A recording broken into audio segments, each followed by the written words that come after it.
Steve?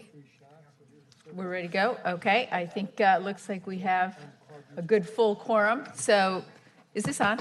Okay. Okay, so we're going to call the meeting to order. First is approval of the minutes from our last meeting. All right. It's been moved and seconded. Any discussion? All in favor? Aye. Next, finance, approving the disbursements.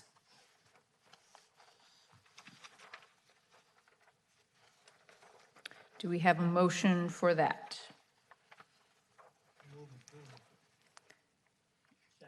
Okay, it's been moved and seconded. Any questions or discussion? All in favor? Aye. All right. Leases, we'll start with the Lake Davenport Sailing Club. Okay, good evening, everyone. This, the Lake Davenport Sailing Club tonight, this is the first review of this particular renewal. This is an existing lease agreement that we have, so there's no action contemplated this evening. Just wanted you to have this to take a look at. We've been in contact with the Commodore for Lake Davenport. They have had a chance to review this as well. There aren't any substantive changes, just the last 3 years, the term is up. We have not, they are a not-for-profit. For those of you who aren't familiar, they're located basically at River Drive at Oneida and just upstream to the east, if you will. And so they do education classes, that sort of thing. It's a calm part of the upper pool, so that's why they're called the Lake Davenport Sailing Club. And so it's a small organization, and they did request for it to the rent to stay constant.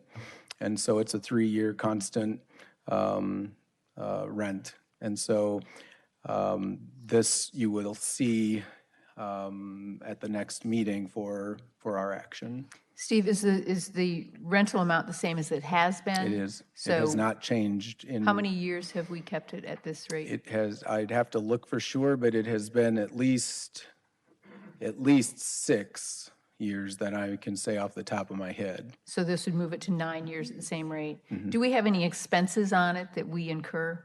No. Okay. Bill, go ahead, you had a question? Steve, do you know where they are with getting it dredged? I think you're thinking of Lindsay Park Boat Club. This is Lake Davenport. There's nothing contemplated here for that. Has the city thought about using some of their own, I guess you call it stimulus money, to help them? So I can go ahead and address that. Again, not to confuse matters. Lake Davenport Sailing Club, there are not any. I know they're not connected. Okay. So I will go ahead and address that. But from a Lindsay Park Club standpoint, I know a letter has been sent by the mayor's office requesting some dollars to be considered for dredging purposes. You know, you'll recall that the Corps of Engineers is not only authorized, but it's their function statutorily to dredge periodically. They have often they basically replied or responded that they didn't have the funding to do so. And so we know that this latest round of funding has provided for some funding specifically along the Mississippi watershed. And so We have sent that letter accordingly to our congressional delegation. And in concert, the mayor has been talking with the commander, and we'll see. And so the hope is that then that those funds could be allowed to be used, targeted towards the very purpose that they're contemplated in the first place and needed right now to be able. You'll also recall that just after the flooding of 2019, that the club itself had to take out loans yet again in order to pay. They had boats that couldn't even access the harbor because of the amount of siltation that had filled in the harbor way. And so there's real costs that they bored in so doing. And so I'm just going to, Alderman Griff, did you have some, yours is lit up. Did you have something relating to this? I didn't know if you had something on the city side. Yes, I Okay. do. So I just, to Steve's point, the mayor has taken this, and not only did he send the letter, but he met with the representatives for Grassley and Ernst. He met with the commander at the Corps of Engineers, who basically said, yes, we understand that it is our obligation to do this. No, we don't currently have any money appropriated. If you can get the money appropriated, we would do it as soon as it could possibly be done, to which we've heard some favorable reaction from our delegation in D.C. So the mayor's going to continue to push this, and there's a chance that the dollars will be there for this. Bill, does that answer your question? I know this isn't where it's supposed to be on the agenda, but this is where I made my notes. Yeah, I just, anything else? Just so you all know, the Channel Cat's building a brand-new dock at Lindsay Park. So I think the bids have been let. I don't know if they've been opened. Okay, so we have this is just discussion on this current lease, is that right, Steve? We don't have to take any action tonight, okay. But that one will come back to us next meeting and for final review, okay. Next, the drop lot for Nestle, and this is also for discussion, but potentially action as well, Steve? yes, and this is the next item in your packet. So you know that we have a drop lot, 1655 is the address. Currently, it's a gravel lot along West River Drive. For those of you who might not know that by address, it's across the street from the city cemetery on West River Drive. We lease that property out, that parcel out to Nestle Purina for its use for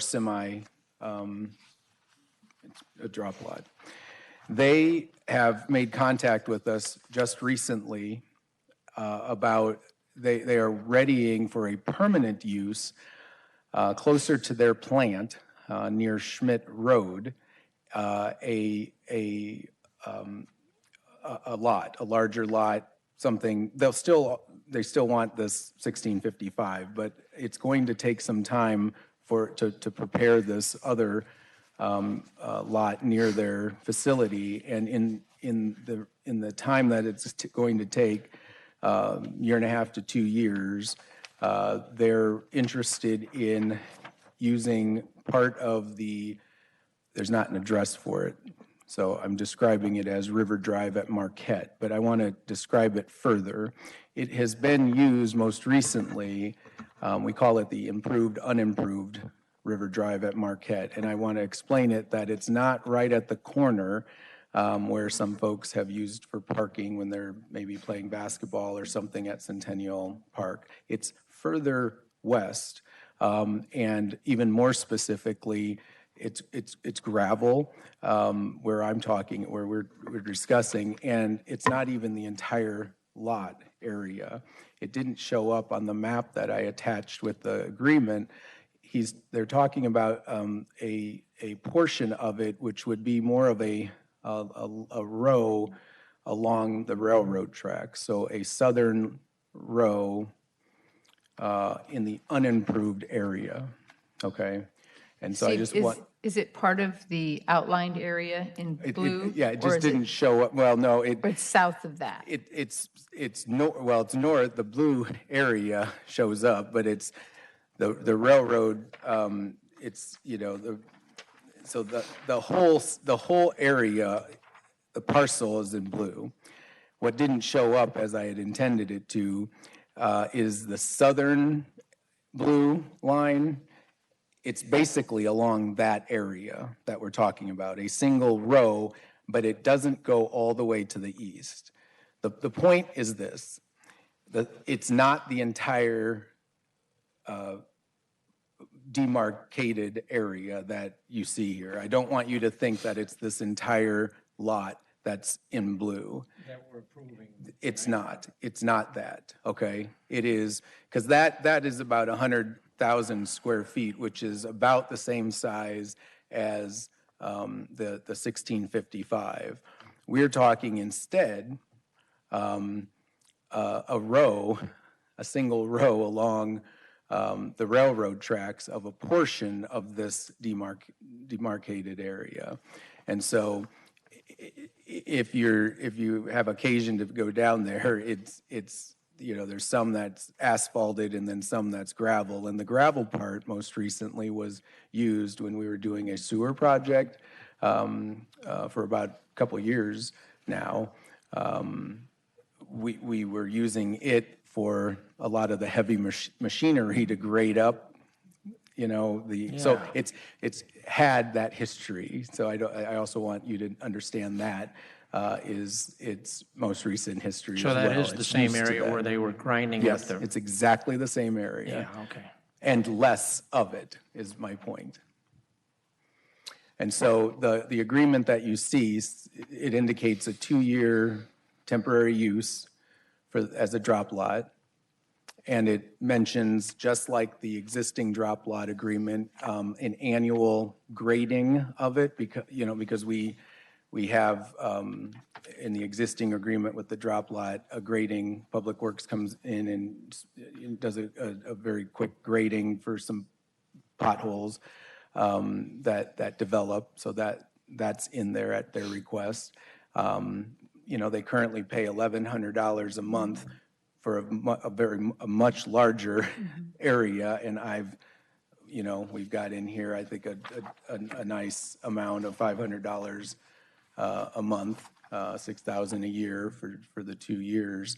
And we've asked them to, there's no curbs along here, but we've still asked them, I've put in the language to use, to access this during, via curb cuts. I mean, best that they can. There really aren't any. If you look, there are not any to speak of. Okay. But that's important because we don't want to be having to worry about, DOT or something forcing that upon us. So, And it's also in there, they can only use it for parking trailers. yes, that's the intended use, yeah. Okay. Yeah, Do you that was have my question. Is it just the trailer and Yes. not a vehicle? Well, I mean, it's going to be, where they drop and go, and it's not even going to be that active is what I've been told. I've never been comfortable with these two lots. They're gravel. The city says if you have a parking lot, actually, in other parts of the code, it has to have a surface coat. So we have 2 lots that we lease that are really illegal under the stormwater ordinance. So, if it's only trailers, which don't have oil, so it won't be leaking, it's not a big deal, but we're a very bad example. Right. Of breaking our own rules. Just have to say that. And just also to add to that, I have in the CIP, which we'll talk about later, for a couple of years, I do attempt to try to fund, some sort of asphalting of But that it's way out there. 1655. It doesn't get funded, no. I think, after this lease, if they really are moving off, we really ought to think about the purpose of that area versus what we're doing now. Bill Ashton, did you have a question still? Let me try. We built a employee parking area on the west side of Marquette Street and south of River Drive. It was originally built for John Connolly. And that's the area that you're trying to describe that's excluded. Everything going west from there is gravel, right? Okay.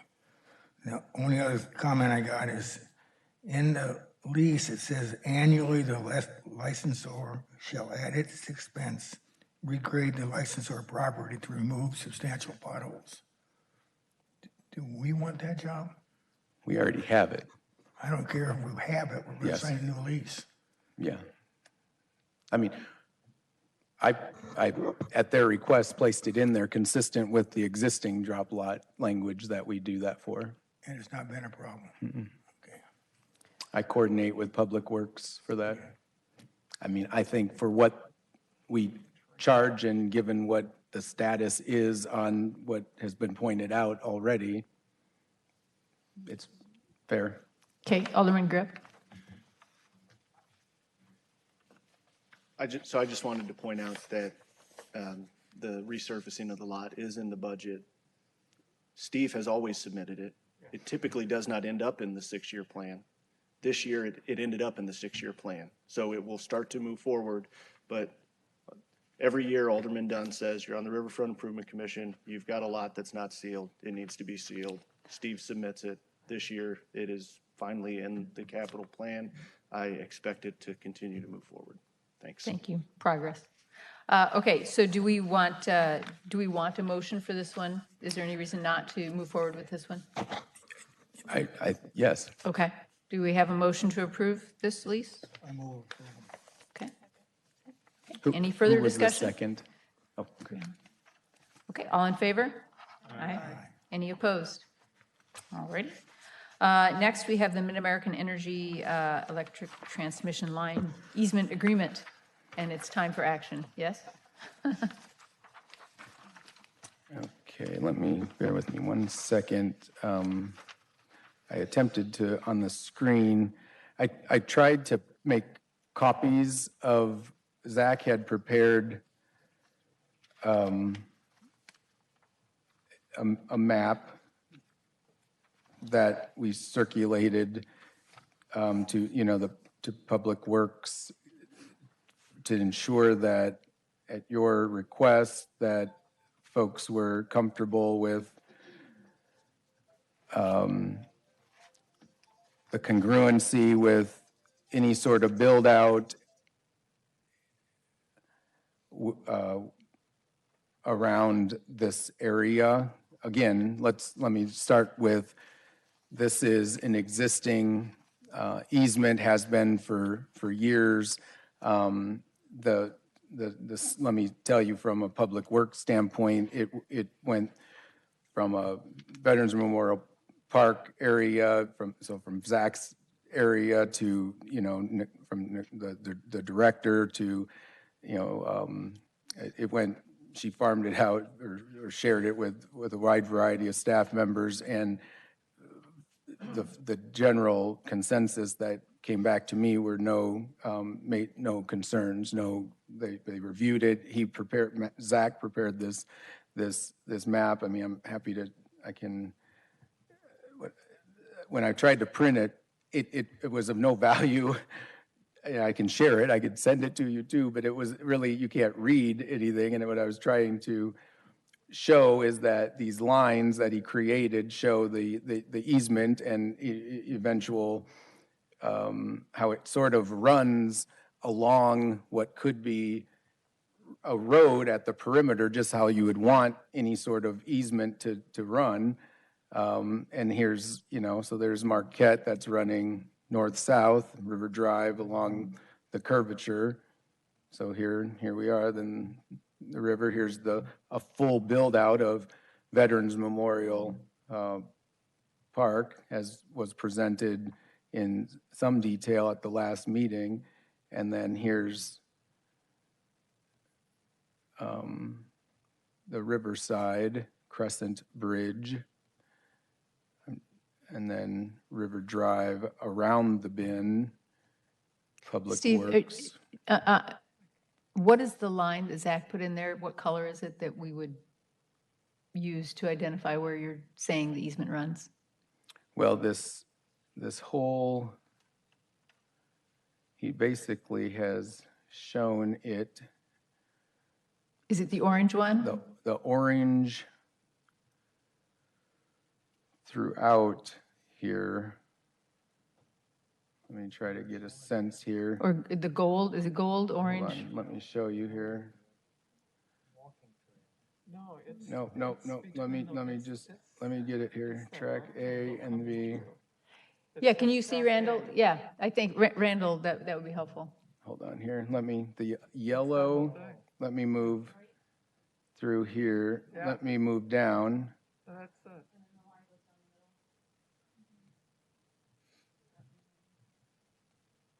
And so there's no concern on staff. And so let me just say what Zach had said, because I printed off his email. He says, please see attached overlay exhibit denoting how the proposed easement may impact the future plans for Veterans Memorial Park as shown in area. He says an area of concern may be clearance height as it relates to a proposed circulator road as well as a proposed future connection at Sturtevant, but it looks like the existing power line in this area is of sufficient height that it shouldn't impact existing vehicle circulation underneath, similar to the existing conditions at the adjacent recycling center. So that was the extent of the feedback received in total. So he's good with Yes. with everything. Well, on this diagram that you put in our packet, there's some lines, and I don't know if those represent actual lines, power lines or whatever, but there's a couple that are way up there. What are those? Yeah, see, and so this is what was, these diagrams are what was shared by Dawn Carlson, who was here from Mid-American last Yeah. meeting. Yeah. They updated the agreement itself based on the feedback received. And so that, let me just, So I guess as long as Zach feels like that it's good, he's very aware of this whole project of Veterans Memorial Park, as I am. And I guess as long as he feels good about it, I think it's fine with me. yeah, As long as it won't cause any problems with any future development. that is the consensus from all on, on Public Works side of it. So, Okay. Are there, but D? let me also just share on the, from Dawn's standpoint. D, what go she ahead and shared. ask your question. while Steve, Susan I want to know, give me the process again. So this has to go to the city council for a public hearing because of the length of the lease? Yeah, And no, it's then not, no, it's not that, it's the amount. So this, Well, okay, so it goes to the city council, then they say in their resolution that the levy, well, it says levy commission, which is not who we are on the back of it, but are we then going to sign it? yes. All right, so you'll been have that updated- changed. It's been updated for that purpose, but legally, I think we're still, in many ways, still considered the Levy Improvement Commission on some legal documents and such, but yes. So it is, this, you had requested at the last meeting Okay, yeah. to have us be the It's signatory. because our other signatures with them are levy commission, that's what we're going to keep Right. here? And All right. and I think the last time it had been under Tom's, Yeah, And, yeah, and so All right. this has been done, updated that. And so this, from tonight, after tonight's approval, I've already readied the, setting the public hearing, which would go to the city council at their next cycle, the first cycle in March. all right. And then there'd be a public hearing notice that would get published, like sometime around the 12th of March. Their committee of the whole in the second cycle in March. It would be held on the 16th, I think is the date. And concurrently, the 23rd of March, so a month from tomorrow, they would, that cycle, that concludes that cycle, they would have held that public hearing, and then they would vote on the matter, which is really voting on approval of our recommending this. So they're authorizing us to go ahead and Authorizing sign it in the resolution. Exactly. And you're the staff person on it, so if you have to go, you'll go. And Of course. yeah, okay. course. Thank you. I mean, Okay. I want to reiterate for all involved, and I would that night too, that this is not, it's not anything new as far as existing. It could be seen as complicating. There's not an end date or a new lease of dates or whatever. It is a matter of, it's an easement that for the last 35 years, it has been an annual lease agreement. They, Mid-American, no longer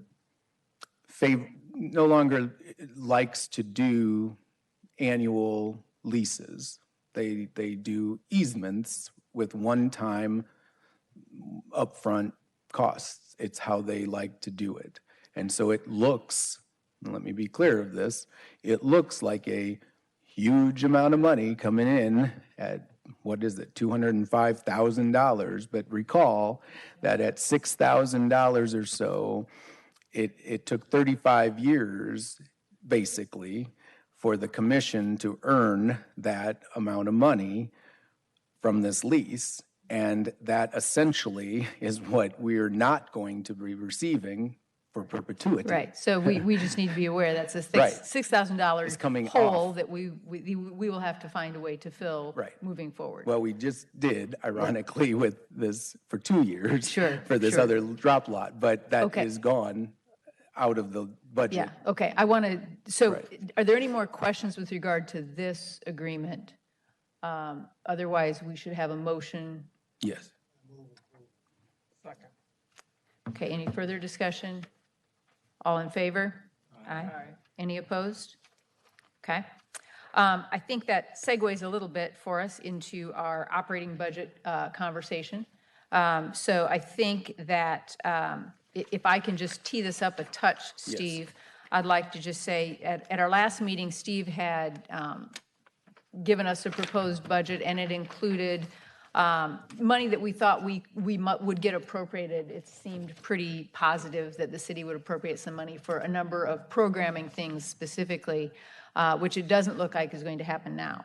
And so we will need to make a decision. I don't think we have to rush to approve a budget that is a deficit budget. I think it might be wise for us to maybe just do a small task force to look at what some of our options are and come back with a proposed budget at the next meeting, perhaps. That might be a better approach. But I just kind of wanted to tee that up so Steve can explain a little bit what things we sort of had expected we're not going to have, and so where we need to retool our planned budget for next year. Certainly. So, do you want me to start on the operating side Sure, yeah. and then go Yep. into the capital? Good plan. It's a good way to do it. Okay. So what you have received in the past, for the past couple meetings, still is maintained, I would say, in general, like your last page of the packet. It now includes this additional Mid-American piece, okay? But I don't want to think about that too much for us because it is not an annual or recurring amount of money. And so I think that is something that we have to give some thought to as the chair has indicated, but it is, we also have to make sure that we separate that out, because when it's gone, it's gone, right? And it might make sense for us to understand it's a one-time payment, and maybe there's a one-time project of significance that we Right. would want to look at for that type of right. money. That's- As opposed to whittling it down and watching it Right. sadly I mean, disappear without any that's impact. typically how you would look at that. I think similarly, you could look, I also think we could look at this in total. The proposal that we discussed at the last meeting, while, from a programmatic standpoint, we were talking about, programming, we were talking about, enhanced communications for said programming, right? We were talking about making sure that the Riverfront was always maintained properly, presentable to all who enjoy it, visitors and those businesses and customers that frequent it, and that sort of thing. We all know that there are, there is that $75,000 that has remained constant, that transfer in from the city, and that $52,500 of that $75,000 goes right back out to parks, and that we need to be very clear moving forward. And I think some of us have had conversations about providing more clarity moving forward about that relationship and expectations moving forward about how we can ensure that we all are on the same page of what those dollars are being spent specifically for, and in ensuring that we're all satisfied with what's being done. I hold great hope that with continued, that we did a lot in the last couple of years, and specifically last year with programming.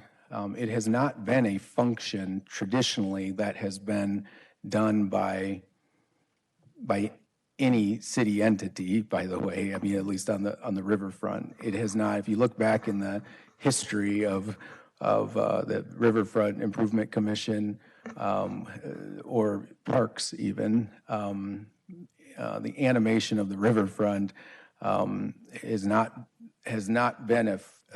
programming has not been traditionally something that the commission has taken up, and yet I think we feel very, very strongly about its importance, and if you aren't going to do that, what's the point? And if you are going to do it, you can do it efficiently.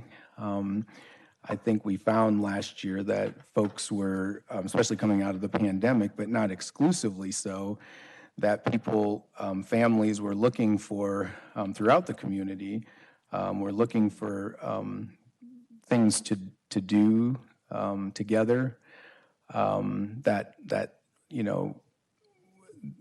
that they could be outside and enjoying each other, and we're also then translating into commerce sorts of activities for adjacent businesses that were very much in need of that too. We saw it happening all the time. So I would say that there's so much more to do, and I think we knew going into it last year that once we began to go down the programming road, that there really wasn't much turning back, because the expectations were going to just kind of continue to move up, right? I mean, people would continue to say, oh, what about what about this? And we've seen that. We've seen that happen. We've had people asking already about the next car show or what movies they would like to see or, the next this or that. Or, there's the number 6 farmers market in the nation. In the nation, you guys. I mean, that's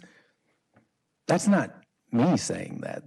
This is pretty incredible stuff. I mean, we're turning out throngs of people right here. And you can contest that. I mean, people can try to say, oh, no, whatever. But you have to peel away why is that? Well, yes, farmers market, for example, is very important to commerce and to that small business incubation going on.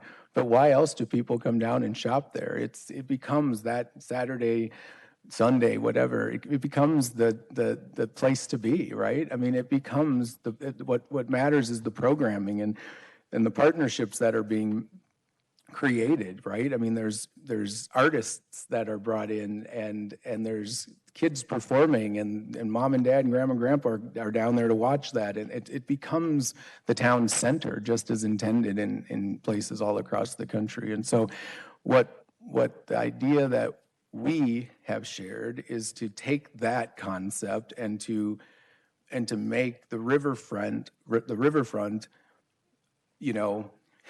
sort of the farmers market, et cetera, right? I mean, you take that and program it at different hours and different days beyond that. And we've attempted to do that. We've got more to do. We're going to continue to do it.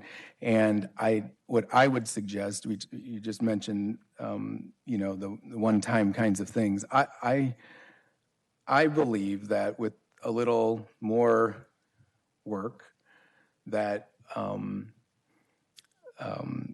we will be able to convince those that need convincing that we will that vision is worth investing more funding into. And so I will continue to fight that fight. So Steve, just from an action standpoint for us, I mean, I think the commission feels strongly the programming is important. We need to find a way to make this happen. Right. At the same time, we don't want to have a deficit budget. Nope. And so figuring out our process on that.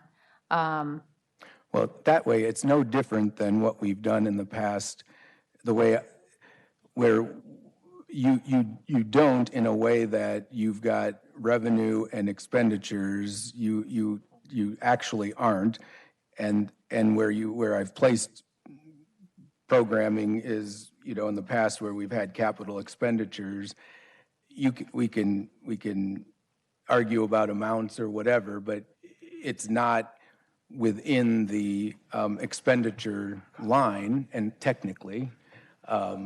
And so you're not operating at a deficit amount. I would not ever suggest from a year-to-year kind of thing doing that, but I will tell you, here we are almost March 1st, and I am well into the planning of several things.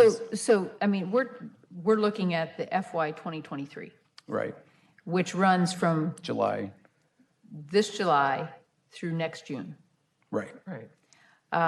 And so this 60,000 that's in there right now, if we were to spend that, we would be ultimately changing our fund balance to negative 46 at the end of the day. Yes.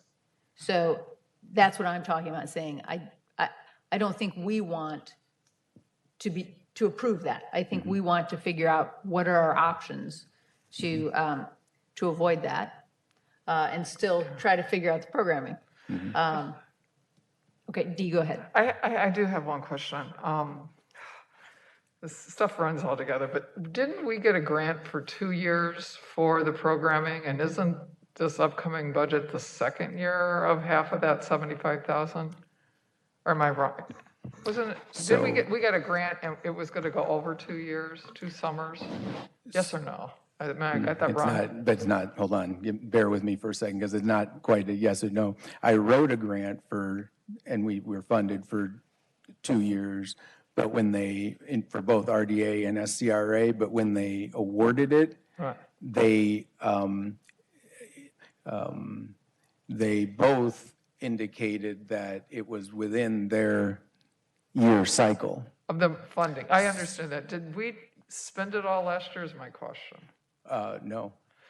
So in this revenue for the 23 budget, where you have under grants, is part of that revenue that there, or is it, I'm trying to find out what we didn't spend, have we reallocated it in that $75,000 line? So RDA is upfront, SCRA is reimbursement, and so some of it is and some of it's not. Okay, so I think when we look at this budget, what I'm trying to get at is how much are we already dedicated, because we have revenue and money coming out, and then what really is above that in this bottom 60,000? Because I'm very unclear with that. Is that over and above anything we were going to do with those grants? The 60 below the line?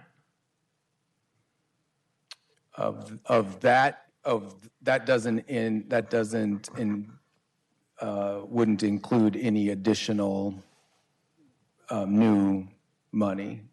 So if what you're asking, it wouldn't include past Expenses. grants, so it wouldn't include any of those dollars, but it wouldn't envision any new grants either, if that's what you're asking.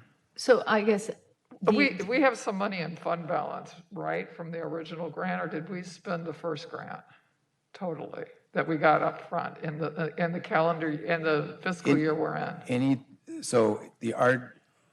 It would all be included in here, In fiscal year 22, right? but have you spent it all? Right, because it would all, like the SCRA, we would have had to have spent it up front, and it's a yes, so we would have spent it. All right, so you don't have any programming. You spent what we wanted to do in 2 years, you spent all that programming in the fiscal year we're in. What we could, because, like I said, I wrote it for a 2-year, and it had to be within a single year, and their year. so basically, they wouldn't fund it for 2 years. For 2 They'd fund years. it for 1. Right, So they gave us half the money? essentially. Okay, I didn't. It wasn't doable. Like, for example, I want you to understand, because I wrote for Mercado, for example, for one of them. It wasn't just programming, it was for specific things, and so Mercado wouldn't do more than a couple times. I wrote it for like triple the number of times. I couldn't get them to do it more than the couple times they did it. So it was like money that I couldn't use it for something beyond Mercado. So I was kind of like stuck. It was. So we're not obligated for any more programming? All right. Okay, so I think the question I have, and are there other questions before I move to this? So we don't have to approve the 2023 budget tonight, and I don't think we should, because we need to come up with a way for how do we figure out programming to the extent we can afford it. And I think that's a question. I think you have to be comfortable with Yeah. whatever you do. And So, I think yes. that's a question for us with city council, and I'll just throw this to Alderman Grip, for us to understand, we are happy and want to be instrumental in the process of the programming. We do think that's, within the purview of what we can and should do as stewards of the riverfront. But we also want to be prudent about the financial ability to do it. And so is there a path for us to get any funding through the city at this point for 2023 that would help to support that? It seems like getting that funding in 2023 would be a very difficult ask. Steve made a proposal to the staff. I offered my support for that proposal. Did not make it further than that. So the chances of that happening in 23, I think, are not very good, if I'm being honest with you. And part of that is where that money comes from and what it competes with in our budget. Okay, now we, in the past several years, the council and the Riverfront Improvement Commission have done a pretty good job of you guys saying what the priorities are for the riverfront and then getting the council to be responsive to what those priorities are, okay? I can tell you there are some people on the council who see programming and the Riverfront Improvement Commission as essential to the long-term vitality of our riverfront, and there's others that probably don't. So I think what we need to do is figure out how you strategically work through that with the city council over the next year and try to garner that support for the next budget cycle. And is that, I think that we had great progress when we did some of those meetings to sort of bring together 3 council members, 3 commission members, to just sort of talk through the roles of each, like what our role is and how we fit within the city. Is that something that would be, helpful to that effort at this point? I mean, I feel like maybe we've lost a little bit of what we had gained with, I think that those were really effective meetings. I think partly because there's been a turnover on the council. Yeah, and COVID killed some of that progress. I mean, some of the stuff, the initiatives we were doing with the routine meetings was stopped by COVID, and we didn't pick it up. Now, I'll say this, yeah, that could be helpful. This isn't the CIP discussion where you guys, look at the projects that you'd like to have and submit them to the staff and the council. This isn't that. This is, it will take more than that. You need to, as commissioners, reach out to council people and kind of make a concerted pitch to, this is what we'd like to do. So you need to have kind of a uniform vision of what you'd like to see via programming and how could we get there. And if there's enough council people who think that that is the way to go, I've already told you I feel that way, then we can probably get something done. So each of us has been appointed theoretically, and I think in fact by a council member, right? So each of us need to do our homework and talk to our council member and say, hey, when these things happen on the riverfront, do you think they're just happening out of the blue? Obviously, somebody's behind it, and that somebody behind it is the Riverfront Improvement Commission. In particular, Steve Aarons is our driving force. So we would appreciate some support here. That's reasonable, right?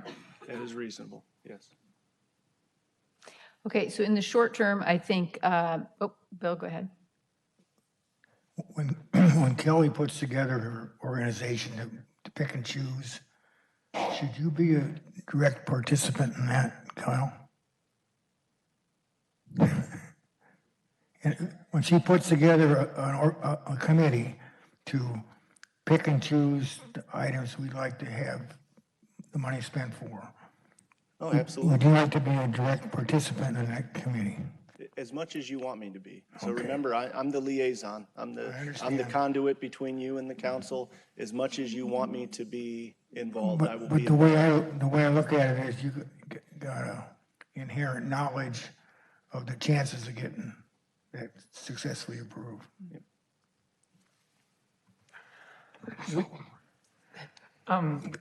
Given it appears that there won't be funding from the operating budget from the city, Steve, is this an opportunity for us maybe to go down to the partnership and talk to them about specific programming that we would probably lose this summer, given we don't have all that funding, we have some, and if they can partner with us for a year to help, at least, I think maybe we should talk about what we would need to make others believe it's worthwhile to fund with some kind of sales tax or whatever those kinds of funds are besides the general fund.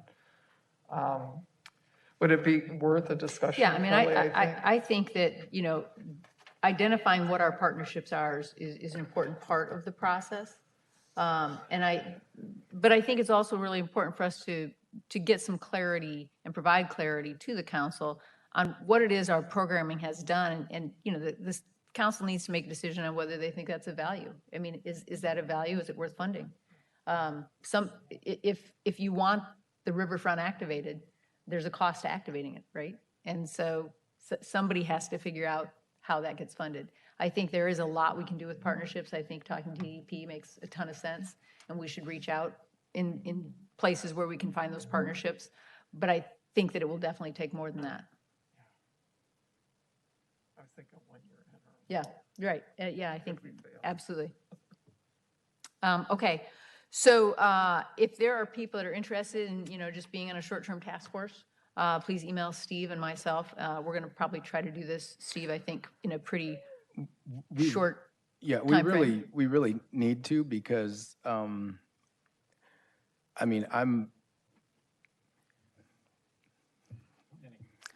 yeah, Yeah. time is important. Yeah. So we will try and get that started next week, I think early next week. Steve, does that seem likely? Try and just get some meetings set up and try to work through some things pretty quickly. And just, work down, I think, our list of what the priorities are and how we want to approach them, where we think there are partnership opportunities, which ones we could go after, what we can do to pursue assistance to the extent we can get it from city council. We have And- about 10,000 that we could use in program. We're not totally. Right, So, right. I mean, we should. Be able to do some of the initial. You should Yep. think about doing what that would use and do.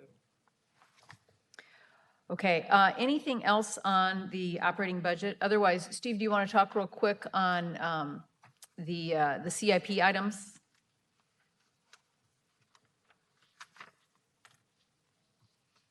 Okay, so hopefully you can tell that there was some color coding going on here.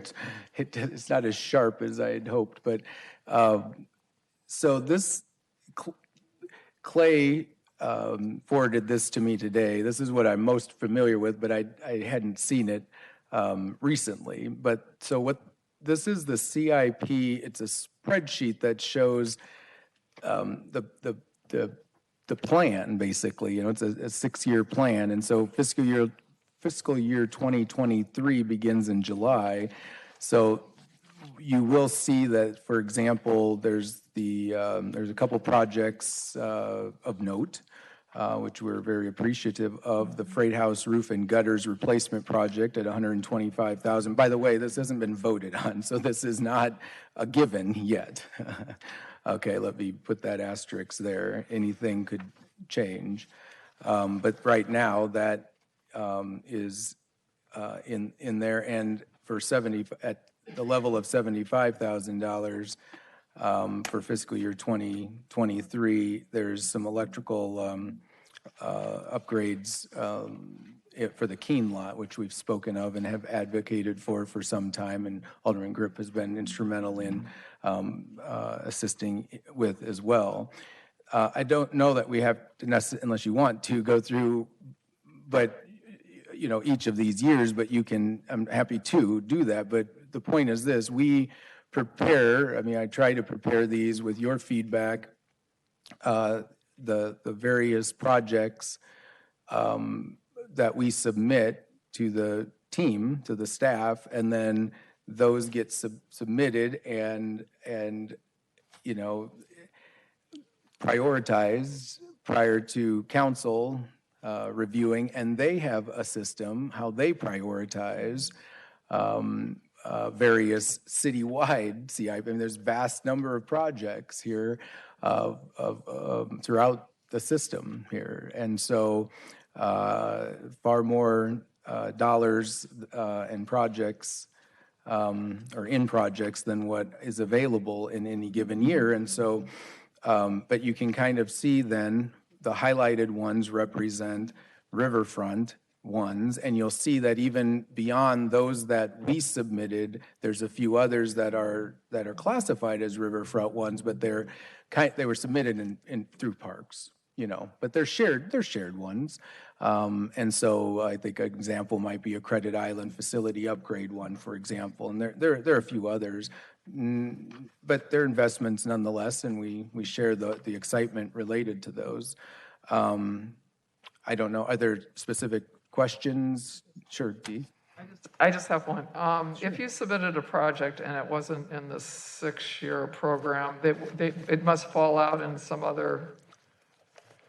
We submitted one, I think we did, to look at the elevation Yeah, of LeClaire, of the band shell.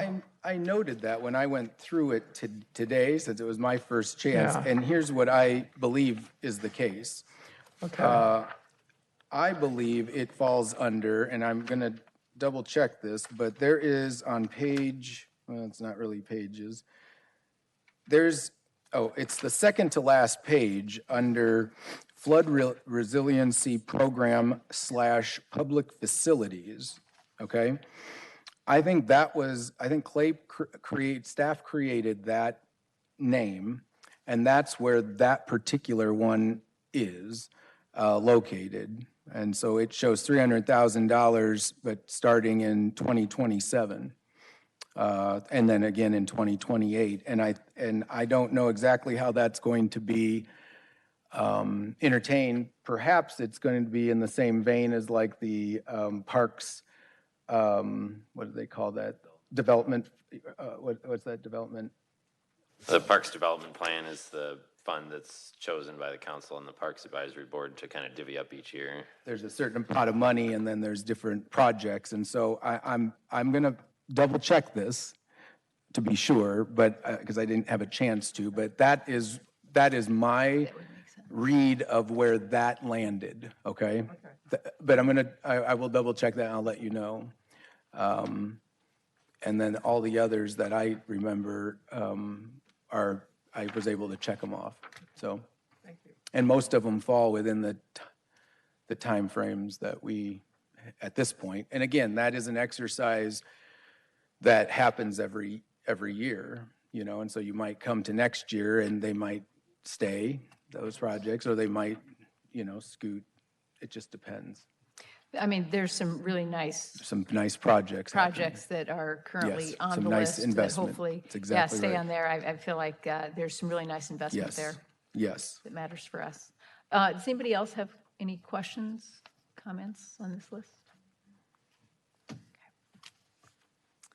Okay, next, Let me just, while I have the mic, then I'll promise I'll be quiet. Two things, both in the excited category.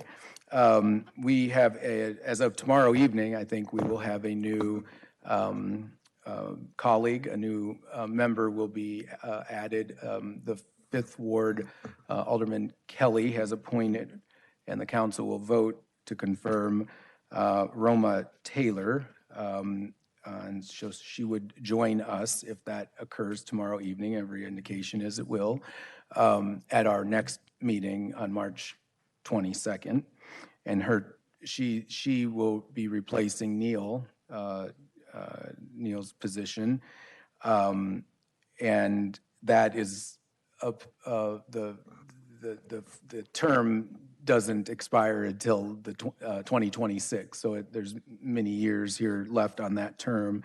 And just by way of an update, that leaves the Third Ward vacancy. And I know Alderwoman McGinnis is working on her appointment, and she, I believe, has someone that she plans to appoint. And so it's just a matter of making that happen. So we should be, up to full commission pretty quickly here. So, and then the second point, the second item here is mark your calendars. Saturday, April 23rd, we're going to do the second annual, because this is going to become an annual tradition, is our Riverfront Refresh Beautification Day. So it's 8 to noon, our cleanup day. And it was such a huge success last year that it has to become something that we do every year. So we basically already have people signing up, and there is we partner with Extreme, and they already have been pushing it out, and you can sign up through their site. We're holding back to push it too far out of respect for a big cleanup that the city does, a citywide cleanup in mid-March. I have decided that it's okay to kind of push it out a little bit, but I didn't want to cloud or, I'm just pushing back. We'll wait until that citywide cleanup occurs in mid-March, and then we'll have a month to still, get the word out for our particular city riverfront cleanup. So, but it's okay to mention it here since we're sponsoring it, right? Yes. So we start at eight at the Freight House, and we'll fan out, but there's lots of activities that morning, 8 to noon. So anyway, thank you. Okay. Next, we have Parks Report. Yes, we finally got our presentation from the consultants with the Parks Master Plan that we'd been waiting on for a while, and it's like 400 pages. It literally is. It's pretty interesting. They do go through every single park, and they have a page, or actually they have several pages for each park with pictures of like drink fountains and garbage cans and shelters and what could be improved and what's there and inventory. It's impressive. And then they've focused on kind of level of service radiuses, like a neighborhood park should have, serve people within a quarter mile or whatever. I don't know the exact numbers, but a regional park has a bigger radius, and they've kind of overlaid those on maps and shown where there's deficits of various kinds of parks and where we might want to think about new parks moving forward. Another recommendation is that the city require land be set aside with new developments for future parks. That's potentially, and then one of the issues the Parks Advisory Board had was us talking about more parks when the Parks and Rec Department is kind of drowning, trying to keep up with the parks that we have now. And I specifically asked the consultant, do our parks compare favorably condition-wise with similar sized cities? And he said they do. Well, they compare similarly to, I guess is what he said, but what we have is more acreage and fewer staff and resources. So I said something very similar at our meeting to what Commissioner Churchill just said, which is each of us was appointed by a council member, and maybe we each need to reach out on the behalf of parks to say, why is Davenport being forced to do more with less than our peer cities? But back to the master plan, they also have recommendations for trail connection throughout the city. They suggest an indoor recreation facility and a second sheet of ice to be added back to the river's edge. And, there's little things in there for each park. There's not much in there for Riverfront Improvement Commission property. They kind of avoided trying to, have consultants coming from 3 different sides for the same property. They did mention the Credit Island Causeway and potentially more of a natural feel for Credit Island to be more resilient. I'm not sure at what point it'll be fully public. The plan is that there'll be a work session in March with the council, I believe, and then hoping to accept it more than adopt it. I think accept is the terminology they use in April. So that's kind of the blueprint for the Parks Department for the next number of years. And it's quite an impressive document. I have a question, Chris. Is there any talk about improvements or changes to the clubhouses on the 2, like Emice and Duck Creek Golf Course? Yeah, there's actually, as part of the master plan, there was a whole subset that was a golf study, and I didn't totally go through that. We have a couple people on the Parks Advisory Board that are pretty focused on golf, so I kind of let them take that lead, but that's definitely in there. They had a sub-consultants essentially look at the entire golf system, and they've made a bunch of recommendations on that. Okay, any other questions for Chris? Okay, thank you. That is the end of our agenda other than public with business. Do we have?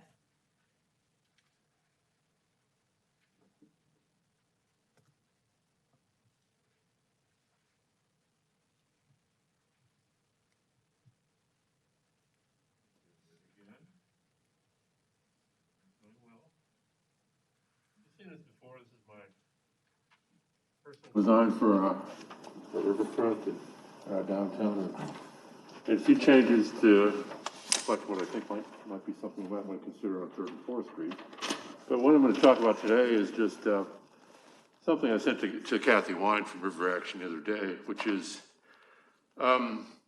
what ARPA funds that were recently approved could possibly would have been done had Antoine Leclerc or our 19th century visionary, or William Peterson, our Riverfront 20th century visionary, had something to say about it.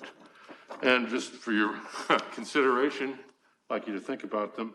One I think would be first would be to put on a fast track the first bridge project, which is, of course, as you all know, it's the reconstruction of one of the spans of the original bridge that crossed Mississippi, the first one in our area. And it has a functional purpose between the new Y and the riverfront. But beyond that, it has a wonderful purpose as a gateway to our downtown. If you think about visitors coming in from Quad City Airport, they see the new bridge, they get off at River Drive, splendid drive down River Drive toward our downtown. They see that bridge there. It's going to immediately cause them to think highly about our area and dig in a little more deeply. Besides that, the kids in our area, I think it'd be a wonderful thing to introduce them to our history, and functionally it works. So put that on a faster track.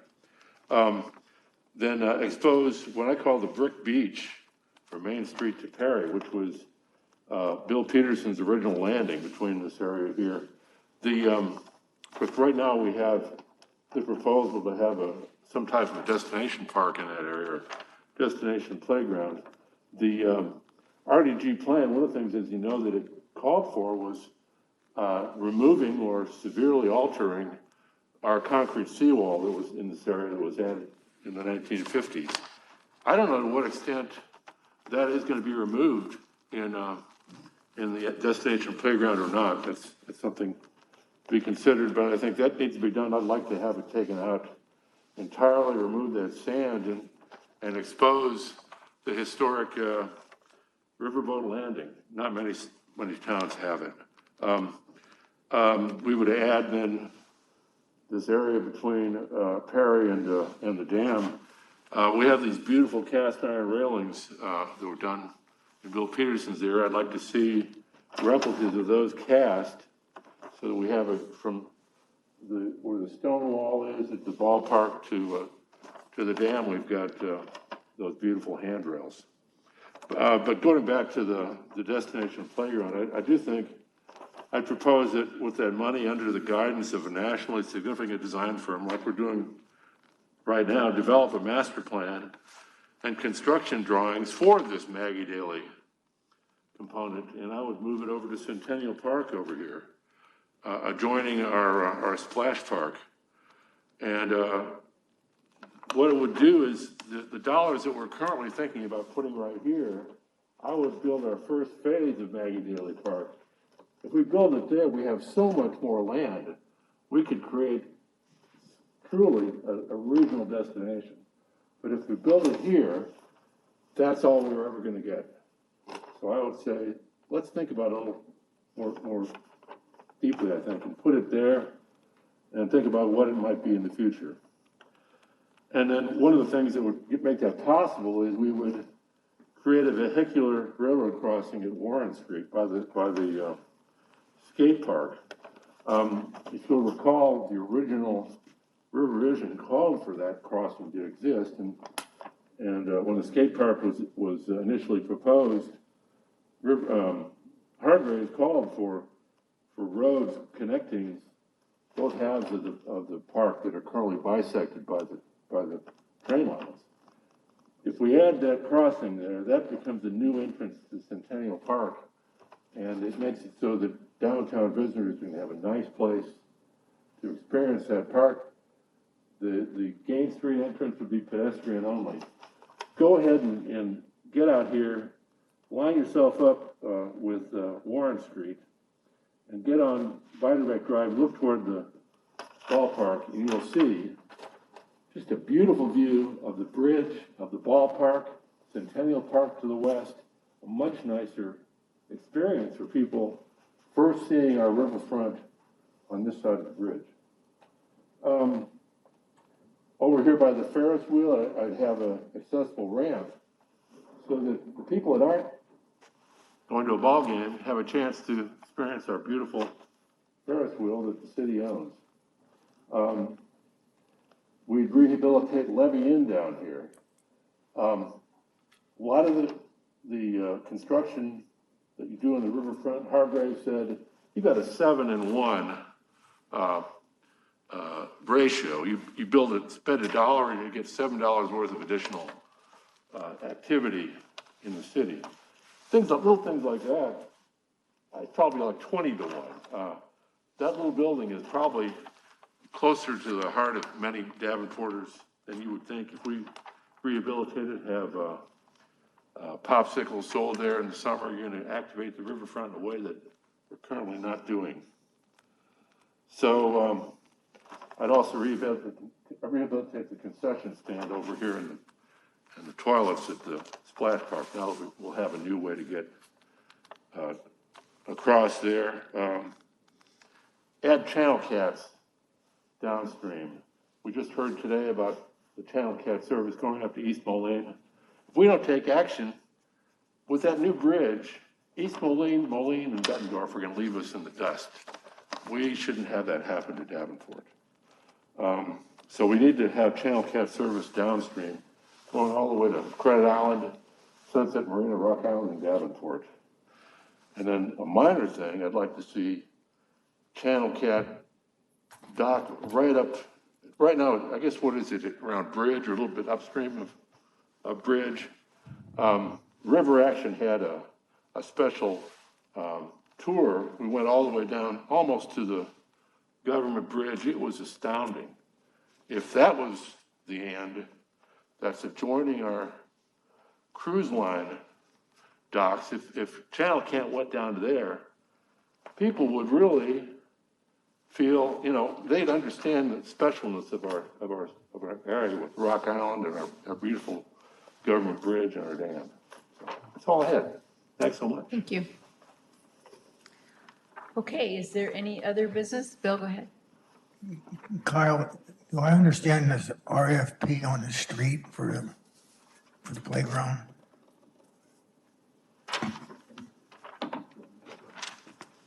The deadline has passed, and there were 12 firms that responded. So they are being reviewed by a selection team at this point. But 12 firms responded to it.